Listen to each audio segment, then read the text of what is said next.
Méditation du 27 décembre. La fête nous attend, car Dieu avait en vue quelque chose de meilleur pour nous, afin qu'il ne parvienne pas sans nous à la perfection. Hébreux 11, verset 40.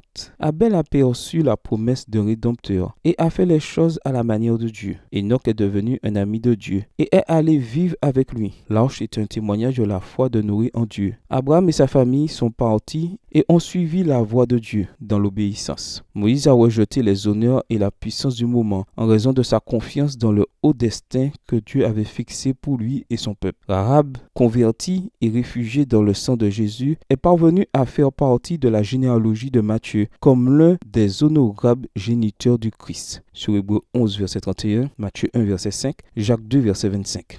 Et que dirais-je encore? Car le temps me manquerait si je passais en revue Gédéon, Barak, Samson, Jephthé, David, Samuel et les prophètes qui, par la foi, vainquirent des royaumes, exercèrent la justice, obtinrent des promesses, fermèrent la gueule des lions, éteignirent la puissance du feu, échappèrent aux tranchants de l'épée, reprirent des forces après avoir été malades, furent vaillants à la guerre et mirent en fuite des armées étrangères. Des femmes retrouvèrent leur mort par la résurrection, d'autres furent torturées et n'acceptèrent pas la délivrance, afin d'obtenir une résurrection meilleure. D'autres éprouvèrent les moqueries et le fouet, bien plus, les chaînes et la prison.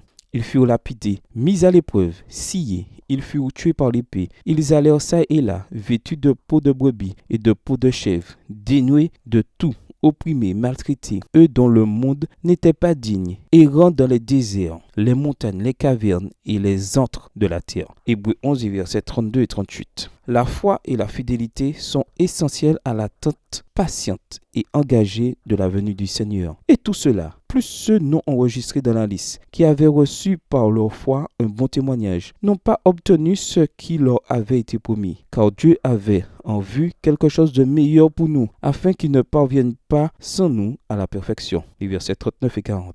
La célébration attend la fin. Les fidèles du passé et du présent attendent la promesse de l'avenir. Une multitude passera par les portails de la résurrection, et ils seront les premiers du défilé victorieux, suivis par les vivants transformés. La foi grandit en écoutant sa parole et en parlant à son auteur. Ce n'est pas un luxe pour quelques-uns, mais une nécessité pour tous. La galerie des héros de la foi est incomplète. Il y a encore de la place. Le Seigneur de l'univers vous attend, vous et tous ceux que, par sa grâce, vous amènerez à la grande fête des fidèles. Bonne journée à vous et que le Seigneur vous bénisse.